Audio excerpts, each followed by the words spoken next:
Content is probably one of the most boring and tedious parts of a project for most people. It takes the longest, and it's not as much fun as, getting to see all of the images and text and everything, but it's one of the most important because the messaging is what's going to, drive conversions and sales.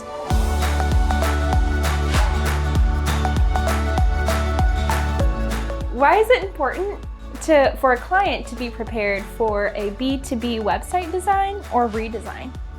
It's always good to be prepared to have ideas of what you want or any kind of questions that you want to ask your agency, the agency that you're going to work with. That way the whole process is smoother and faster and you have a really good intro into starting the project. Speaking of being prepared, what is branding and what role does it play in designing a B2B website? Branding is essentially everything that your company or product looks like.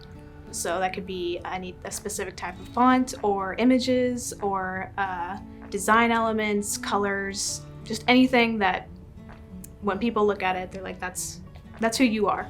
Why do you ask clients to come with a goal in mind? Having a goal is essentially like a really good thing for any kind of project, but knowing exactly the kind of thing that you want to do is kind of the backbone of what your agency will keep in mind when they're designing or developing your website. Whether you're selling products, you want people to buy them, so really the goal would be to really push products and sales. If you're more of an informational website, pushing subscription services or newsletters, any kind of information that you really want people to like, the goal of what your site is about. Why is content the biggest hang-up in a B2B website design? Content is probably one of the most boring and tedious parts of a project for most people. It takes the longest, and it's not as much fun as, getting to see all of the images and text and everything, but it's one of the most important because the messaging is what's going to, drive conversions and sales. As a lead website developer, what do you suggest is the best process for gathering content? There's a couple of ways that you could go about it depending on where you are starting from. If you're starting from nothing, then starting out with having, the key messaging, and definitely starting off with a sitemap so that way you know what pages you're going to need to write content for.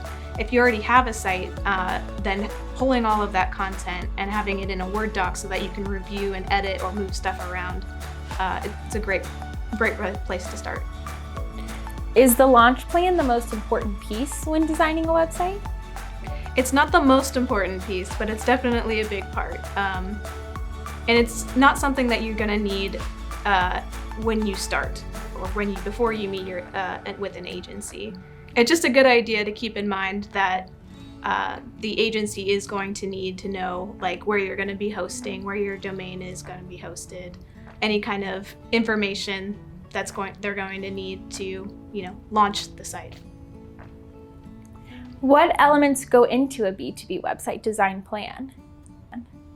So before you meet with an agency, it's a really good idea to keep in mind like kind of where you want the look of the site to go. You don't need to have an entire roadmap of everything how you want it to look, but knowing the things that you do like, things that you don't like, knowing what your competitors are doing and if you think it's successful or if you think it's not successful, all of that information is really good to share with the agency that you're going to work with.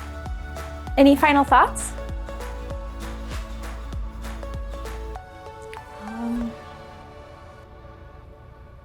Yes. Tell people don't subscribe. Don't follow us and don't subscribe to us. Reverse psychology works like a charm.